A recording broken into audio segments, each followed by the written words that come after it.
I'm going to turn everything over to the fantastic Patrick Rothfuss now. I'm going to read my special author's foreword that I snuck in without any of the PR people knowing about, because we had we treated this manuscript like the nuclear launch codes. And so I found out recently that the PR people had not seen any of the manuscript over in the US, the manuscript or the foreword or the afterword, which is the only reason it got left in. So here it is. They might trim it out of the UK book if they caught wind of it. You might not want to buy this book. I know that's not the sort of thing an author is supposed to say. The marketing people aren't going to like this. My editor is going to have a fit. But I'd rather be honest with you right out of the gate. First, if you haven't read my other books, you really don't want to start here. My first two books are The Name of the Wind and The Wise Man's Fear. If you're curious about my writing, start there. They're the best introduction to my world.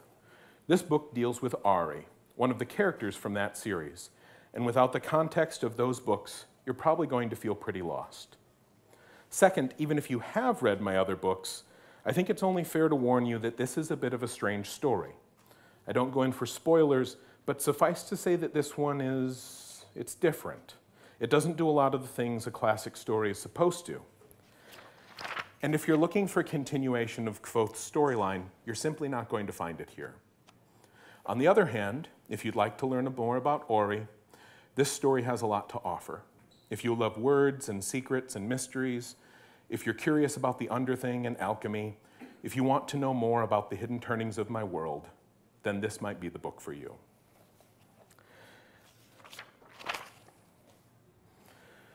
Chapter 1, The Far Below Bottom of Things. I'm getting performance anxiety that I never would have had before I did the audiobook, where I realized that there's like 18 different ways you can read a 5-word sentence. Okay. When Ari woke, she knew that she had 7 days. Yes, she was quite sure of it. He would come for a visit on the 7th day. A long time, long for waiting, but not so long for everything that needed to be done. Not if she were careful, not if she wanted to be ready. Opening her eyes, Ari saw a whisper of dim light, a rare thing as she was tucked tidily away in mantle, her privatest of places. It was a white day then, a deep day, a finding day.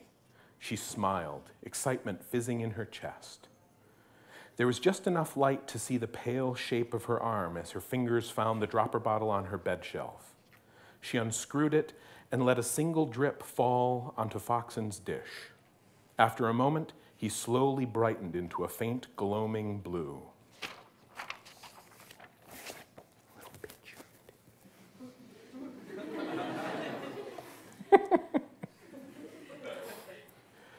Moving carefully, Ari pushed back her blanket so it wouldn't touch the floor. She slipped out of bed, the stone floor warm beneath her feet. Her basin rested on the table near her bed, next to a sliver of her sweetest soap. None of it had changed in the night. That was good. Ari squeezed another drop directly onto Foxen. She hesitated, then grinned and let a third drop fall. No half measures on a finding day. She gathered up her blanket then, folding and folding it up, carefully tucking it under her chin to keep it from brushing against the floor. Foxen's light continued to swell. First the merest flickering, a fleck, a distant star, then more of him began to iridesce, a firefly's worth. Still more his brightness grew till he was all over tremulant with shine. Then he sat proudly in his dish, looking like a blue-green ember, slightly larger than a coin. She smiled at him while he roused himself the rest of the way and filled all of mantle with his truest, brightest blue-white light. Then Ari looked around. She saw her perfect bed, just her size, just so. She checked her sitting chair, her cedar box, her tiny silver cup. The fireplace was empty, and above that was her mantelpiece, her yellow leaf, her box of stone, her gray glass jar with sweet dried lavender inside. Nothing was nothing else. Nothing was anything it shouldn't be. There were 3 ways out of Mantle. There was a hallway and a doorway and a door. The last of these was not for her. Ari took the doorway into port. And I think I'm going to stop there. It's not a good stopping point, but there is no good stopping point until I would read a whole chapter, and the first chapter is very long. So a tease of a book that is itself a bit of a tease before books that I know that some of you are waiting for. Welcome to me. You should not be surprised at this point. I have a little more time yet, though. I could read a little humor piece. I could read a little bit of poetry, which I carry with me just to prove that I don't have it in for poets, even though Quoth says some very awful things about them. Or I could read my book review of Roald Dahl's, which, fair warning, it has some vulgarity in it. What do we want? It's kind of appropriate to read a book review in a bookstore. What's that? Of a dead person. It's just tacky to, criticize living people's books, in my opinion.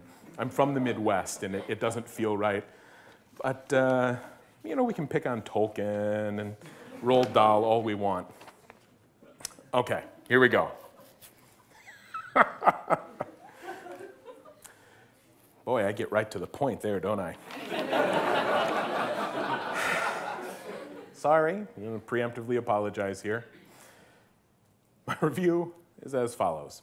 Fuck this book. Don't read it to your kids. That's the short version. If you want the longer version, settle in. We're going to have a bumpy ride. Also, there's spoilers here, and cussing, and indignation. Be warned. I've always thought of myself as a bit of a Roald Dahl fan. I read the BFG growing up, and I loved it. I watched Charlie and the Chocolate Factory, and I loved it. But recently, my love has dimmed a little bit after I read James and the Giant Peach, a book that was a serious boatload of meh. It was a nickel's worth of story in a $1-long book. And don't you dare say, oh, it's just a children's book, or kids don't know any better, or you can't hold YA fiction to the standards of... No, stop. Just stop. That's such bullshit that it's an insult to the word bullshit. Kids' books should be just as good as any other books. As a matter of fact, they should be held to a higher standard than other literature for the same reason that we take extra care with children's food.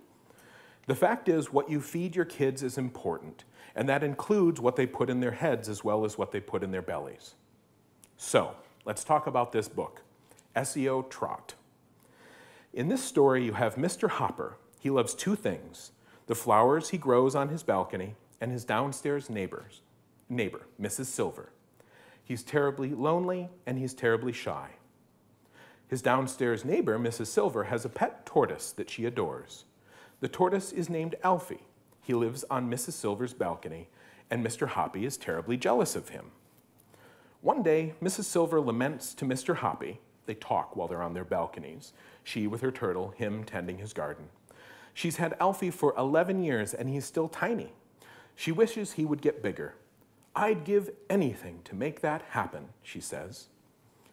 Mr. Hoppy gets all Twitter-pated hearing this, so he lies to her, telling her he knows a magic spell that will help her tortoise grow. And I quote, I beg you to tell me, Mr. Hoppy, I will be your slave for life. When he heard the words, your slave for life, a shiver of excitement swept through Mr. Hoppy. End quote. So he gives her some bullshit he makes up, telling her it's a spell he learned from a Bedouin. Then he goes out and buys 100 tortoises. Then he builds a long grabber arm of the sort that you might use if you wanted to, say, steal someone's tortoise off the balcony right below yours. At this point, I thought to myself, he's not doing what I'm thinking, is he?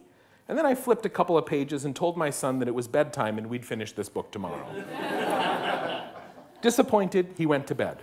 I finished the book. Here's what happens. Mr. Hoppy gives away all the tortoises, including Alfie, Mrs. Silver's pet of 11 years. Do I really need to explain to anyone how fucked up this is? Do I feel bad for Mr. Hoppy, this lonely, shy man? Do I empathize with the fact that he loves someone but can't bring himself to tell her? Hell yes, I've been that guy, sure. But his actions are fucking awful here. And their matter-of-factness makes them doubly awful. Hey there, lads, it seems to say. Love a girl? Here's what you can do. Lie to her, trick her, steal from her, make her obligated to you, and you get to have a relationship. And that's not even touching on the subject that Mrs. Silver is shown to be a complete idiot who recites a magic spell 3 times a day to make her tortoise grow, then fails to notice when her beloved pet of 11 years is exchanged for a completely different animal, not just once, but several times.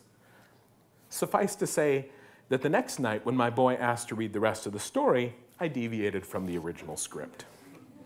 This was made a little more difficult by the fact that the book is heavily illustrated. But even so, I was fairly confident I could do better than Dahl's original trick her into marrying you storyline. In my version, in addition to buying a bunch of tortoises and building a tortoise grabber, Mr. Hoppy also goes to the grocery store and buys a bunch of vegetables. He then spends the rest of the week inventing recipes for tortoises and testing them on his new pets, figuring out which ones are the most delicious to tortoises. Then, every night, he uses his long-armed tortoise grabber to lift Alfie up to his apartment, where he feeds him delicious food. And as we all know, when you eat more, you get bigger, right? He discovers what Alfie likes best is some of the flowers Mr. Hoppy grows on his balcony, the flowers that Mr. Hoppy loves. So Mr. Hoppy uses those flowers from his garden in his recipes. I described these to my boy in some detail to kind of pad out the story. I am a fantasy author, after all. Mr. Hoppy feeds Alfie every night, and Alfie grows bigger and bigger and bigger. Finally, Mrs. Silver is overcome with joy and invites Mr. Hoppy down to her apartment to show off her lovely tortoise. She thanks Mr. Hoppy for his magic spell and asks him if he'd like to have tea. Over tea, Mr. Hoppy says, "Miss Silver, I have a confession to make." "Yes," she says. "That spell wasn't really magic," he said. "I just made it up." "I already knew that, but I'm so glad you told me yourself." "You knew?" he said. "You silly man," she said. "The balcony is right outside 2 huge windows, just like yours is. How could I not see you grabbing him every night?" "Ah," Mr. Hoppy said, feeling rather embarrassed. He'd thought he was being pretty clever. "You're right, of course. I did. You caught me, but I did it because I love you. I knew Alfie was important to you, and I wanted to make you happy." "I know that too," Mrs. Silver said. "I'm so glad you're finally brave enough to tell me." And then they get married. I would have preferred for them to go out to coffee and have a date instead, but there was actually a picture of them getting married in the book, so I had to leave that part in. In my version, they also worked together to publish a book of recipes for tortoises and used that money to start a tortoise park where Mr. Hoppy put his 100 now surplus to requirement pets. But apparently I was pushing my luck there. When I told him the last part, my son gave me a look. "Did you make that up?" he asked. "Ah," I said. "You're right, of course. I did. You caught me. But I did it because I love you." And that's my 15 minutes.